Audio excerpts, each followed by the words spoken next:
Assalamualaikum warahmatullahi wabarakatuh. Bismillah, wassalatu wassalamu ala rasulillah. Pemirsa yang dimuliakan Allah Subhanahu wa ta'ala dimanapun berada, kembali kita mendalami hadis-hadis Rasulullah SAW, menyelami sunnah-sunnah beliau.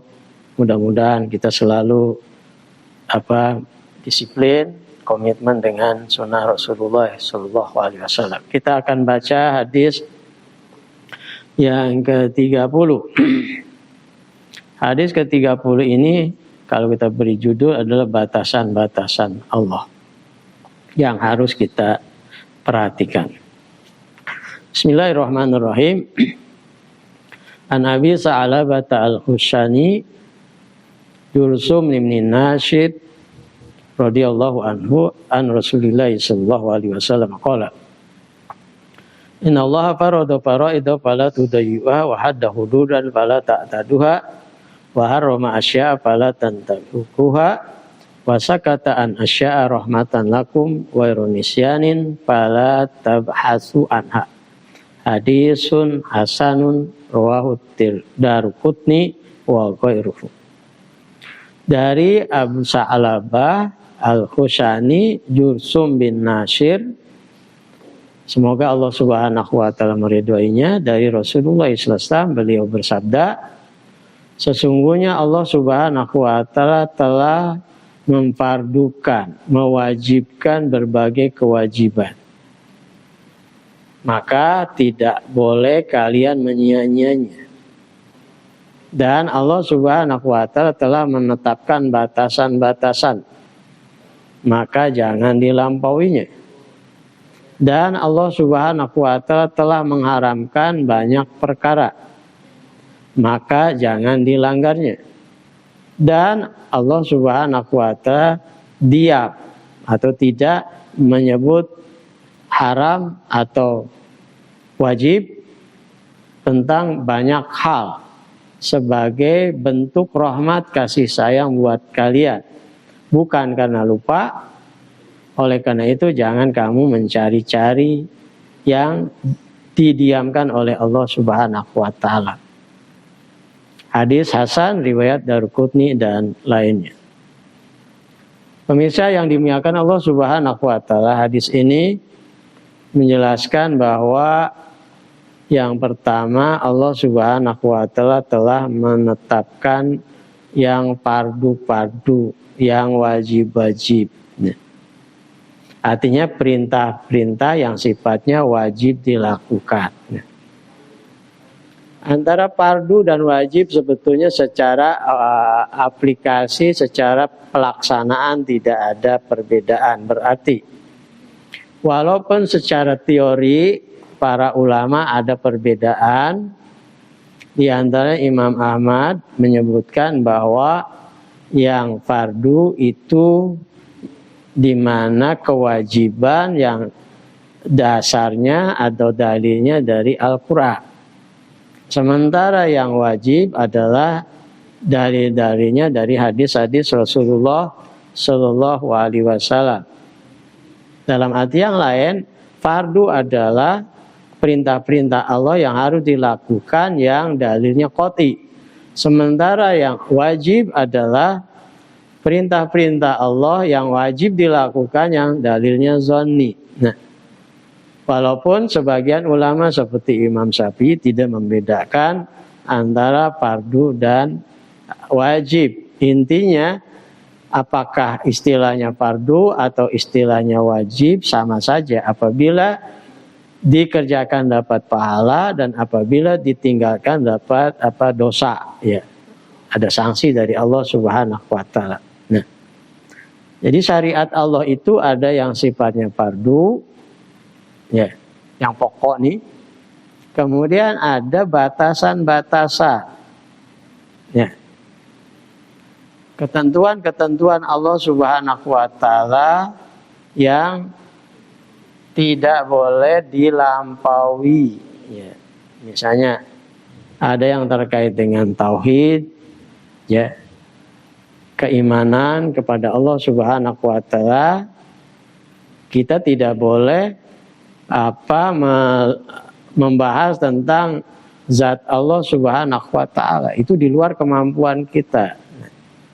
Dan tidak boleh membicarakan di mana Allah dan seterusnya, itu sudah ketentuan Allah Subhanahu wa taala. Masalah-masalah akidah adalah masalah-masalah yang tidak boleh berselisih, tidak boleh berbeda, harus satu. Sementara dalam hal-hal yang sifatnya fikih atau amaliyah, yang sifatnya zonni, furu, itu boleh berbeda. Namun dalam hal-hal yang pokok-pokok sudah ditetapkan oleh Allah Subhanahu wa taala, kita tidak boleh melampauinya.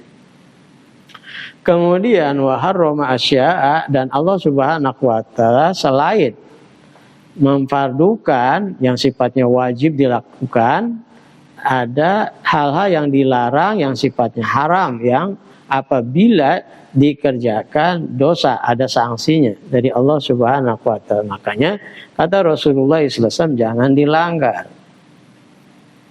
Ada dosa besar dan ada dosa-dosa kecil. Ada pembunuhan, ada pencurian, ada perzinahan, dan seterusnya. Disebutkan dalam hadis, diantaranya sab'ul mubiqat, ada 7 dosa-dosa besar setelah syirik, durhaka kepada 2 orang tua, ya, memakan harta riba, berpaling dari medan perang, memakan harta anak yatim, kemudian bersumpah palsu, dan banyak disebutkan dalam hadis-hadis Rasulullah SAW yang disebut dosa-dosa besar. Sementara setelah itu adalah dosa-dosa kecil. Namun jangan kita menganggap bahwa dosa itu kecil, tapi kalau kita anggap dosa kecil itu kemudian disepelekan, akhirnya akumulasi yang kecil jadi besar.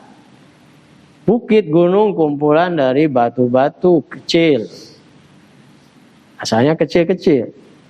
Kemudian kebakaran hutan bisa hektaran, puluhan, ratusan hektar, itu awalnya dari api yang kecil. Bisa jadi puntung rokok yang masih ada apinya menyala di situ, merembet dan seterusnya.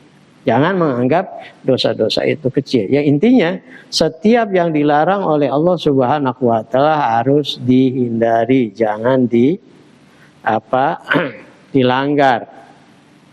Oleh karenanya Allah Subhanahu wa taala memberikan peluang bagi kita untuk membebaskan diri dari dosa-dosa, karena mustahil kita manusia ini bebas dari maksiat dan dosa. Tapi ada kesempatan buat kita untuk membebaskan diri kita dari maksiat dan dosa dengan dengan taubat, dengan istighfar. Kemudian yang ketiga atau yang keempat di sini, setelah fardu, setelah batasan-batasan, setelah yang diharamkan, kemudian yang disebut mubah. Allah tidak sebutkan hukumnya boleh atau dilarang atau diwajibkan, ya. Tidak ada ketentuan perintah, tidak ada ketentuan larangannya. Maka ini pada wilayah mubah, boleh kita lakukan. Pada prinsipnya yang tidak ada larangannya dan tidak ada perintahnya adalah mubah. Bebas kita memilih mau diambil atau tidak. Ya, tapi kalau kita memilih yang mubah-mubah, sudah tentu yang bermanfaat. Bermanfaat untuk diri kita, untuk kesehatan kita, untuk keluarga kita, untuk masyarakat, untuk bangsa dan negara. Jangan kemudian kita sibuk dengan yang mubah-mubah, akhirnya ya banyak hal yang tidak bermanfaat. Walaupun mubah asalnya. Makan mubah, tapi kalau kebanyakan bisa makruh, bahkan bisa jadi haram. Tidur mubah, kalau tidur terus jadi makruh, ya.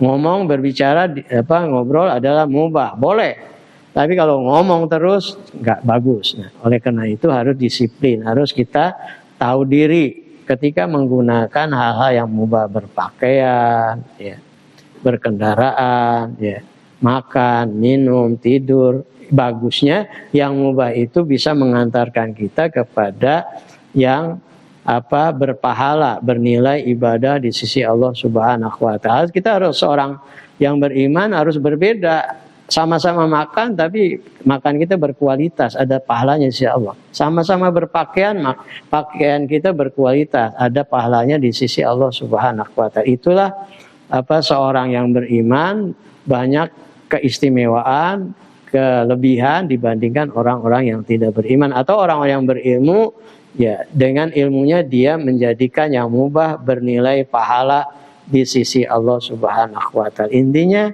kita disiplin dengan semua aturan Allah. Apabila ada kewajiban harus dikerjakan, jangan ditinggalkan. Apabila ada ketentuan-ketentuan yang sudah baku, jangan kemudian kita langgar.